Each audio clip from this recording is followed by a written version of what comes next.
In today's video, I will show you a trend in Africa's property and tourism industry that most of you are not seeing coming.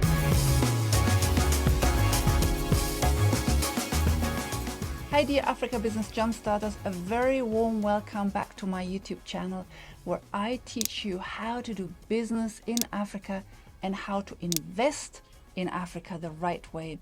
And that for me means seeing trends coming before everyone else does. But it also means how to cut down time, risk, and related cost when doing business in Africa. So I'm sitting again on my beautiful terrace, and for the first time I'm going sleeveless. Don't mind my bony structure, as you know.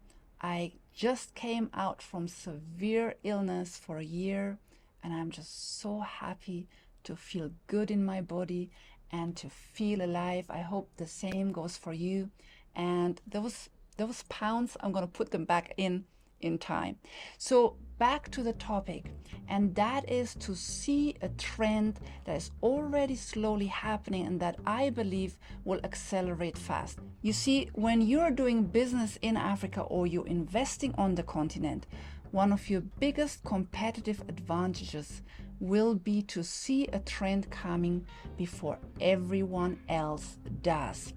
And the trend I want to make you aware about today is that more and more people are investing in property, tourism, and hospitality around Africa's waterfronts.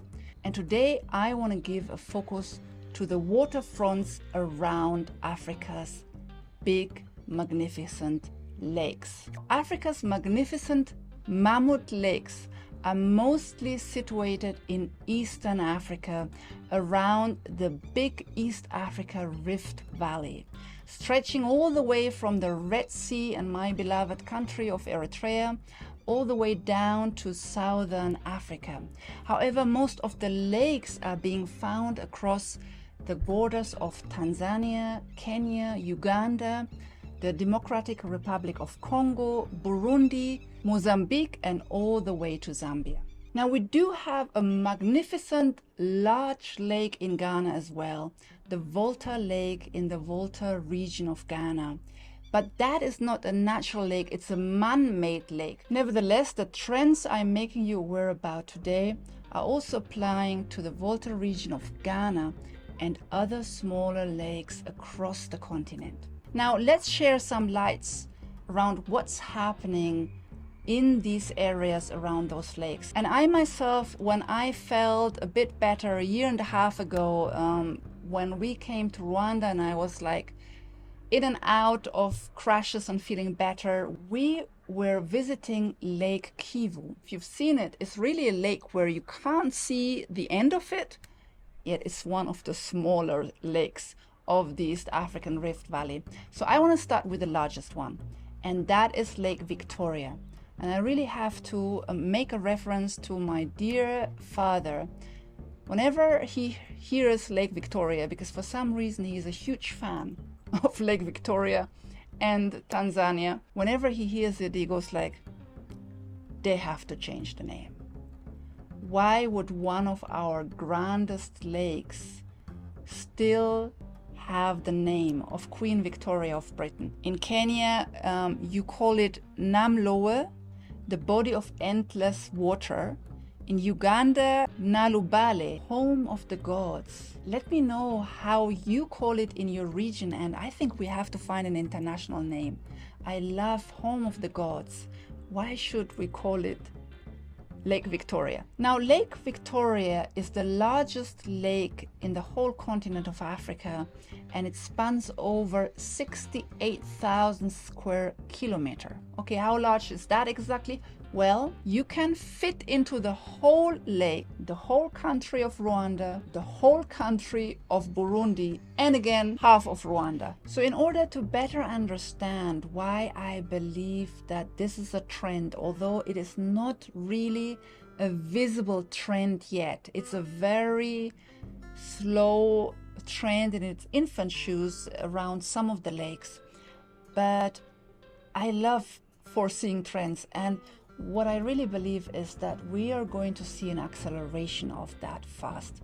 In order to understand that, I want to give you an example of the Great Lake region in northern Italy. You have these beautiful lakes in northern Italy. I visited it back when I was a child, and I have visited again when I was an adult.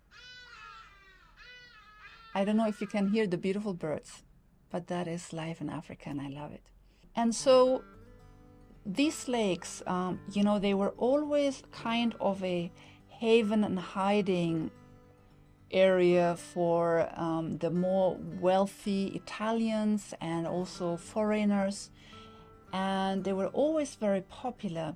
But over the last 20 years, they have really developed into a main tourism zone in Europe, but they also have developed into one of the most favorable destinations of foreign international investors in Europe's property industry. Now, just to show you a little bit what happened around those lakes. First of all, this is a trend that has always naturally happened, and it will happen naturally, in my view, as Africa continues to make economic development and emerge as a competitive region by and large. But there are more reasons why I think we will see an acceleration of that trend. Number one, the pandemic. Number two, forthcoming pandemics, and unfortunately the World Economic Forum already predicts them. I wonder why. And number three is a new world order, and we are seeing already a lot of disintegration of the Western world, and people want to go towards nature, safer areas, more secluded areas, and where they can experience a wealth of beauty and serenity away from the frantic chaos of the cities, which we haven't even seen the worst of yet, in my view. So when you are looking at Lake Como, for example, northern Italy, just before the pandemic, it took developers around 3 to 6 months to sell a property. In 2020, it took them 1 to 2 months. Properties were selling fast. And in 2023, that trend continues for the reasons I have just stated. Pandemics and a new world order. For some of the property developers in Italy, they saw a growth of inquiries of 150% from 2021 onwards. And what is interesting, more Italians are also now investing in their lake region, but still, Italians in their own country make only up 20% of property investors or investors in the tourism industry around the northern Italy lakes, and 80% are foreigners. Now, I gave you that kind of view because this is what I believe we will see unfolding over the next 10 to 20 years around the lakes. But it is really now, in the next 1 to 5 years, in my view, where property prices or land prices are still affordable for most of us. So here are some of the main activities that you can either invest in or develop yourself around Africa's Great Lakes. And that includes ecotourism, water sports, hospitality, fishing or aquaculture in general, including creating fish and shrimp farms, related manufacturing to the fish industry, fish feed is needed, or fish cage production, so where you are doing fish farming in cages to prevent overfishing in the lakes. Agroforestry and generative farming, and I'm stressing on that for those of you around the lakes. please make sure that you are engaging in permaculture, agroforestry, regenerative farmers. Our lakes need it. I myself have invested also in a smaller lake here in Rwanda, and one of my primary goals before I develop that land is to plant a lot of trees, and I want to really encourage others in the area, maybe even talking to the local administration, how we could get an afforestation effort going, because the trees will also make sure that the water doesn't dry up in the lake. Because planting trees around the lake is, in my view, a responsibility to all of us who own land in that area, to make sure that we are really not just protecting the biodiversity, but even increasing it, because a lot of deforestation has taken place around those lakes, and we can really keep more water in the lakes for generations to come when we plant trees. You can also engage in wellness and recreation. You can just invest in property and make that sustainable properties using local material, solar equipment. That is a trend we will also see coming, hence include that straight away. And lastly, which is maybe not widely promoted, I have seen around the lake also, first of all, energy production, of course, from the gas of the lakes, as we see in Kivu, but these are usually multi-million-dollar companies. But you can possibly do that on smaller level with wind power or with water power. And lastly, also the production of organic fertilizers. Yes, I shared that in my boot camps in the past. A Somali lady who was living in Kenya was extracting the mud from those lakes for fertilization of coffee plantation, and there was a threefold production when she applied that with their test plots. But there's also certain algae and certain water plants, sometimes even invasive water plants, that can be harvested for organic fertilization. So dear Africa Business Jumpstarters, I hope that you enjoyed this video and that you are going to make strategic decisions when it comes to doing business or investing on the continent of Africa.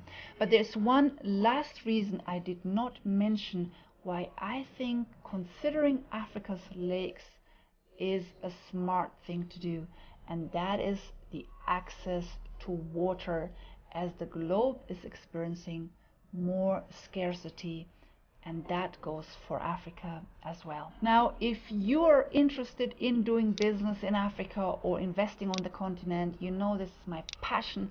I've been doing this for the last decade like a crazy woman, and I would like to invite you to join our Zoom meetings.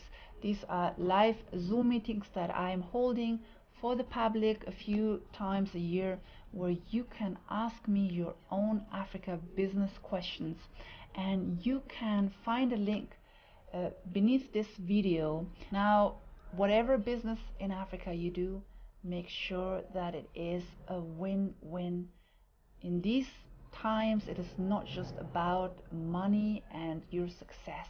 It is about looking out for each other, looking out for Mother Nature, and really making sure that we're creating communities around our success so that we can all benefit from it. Goodbye from me. Until next time.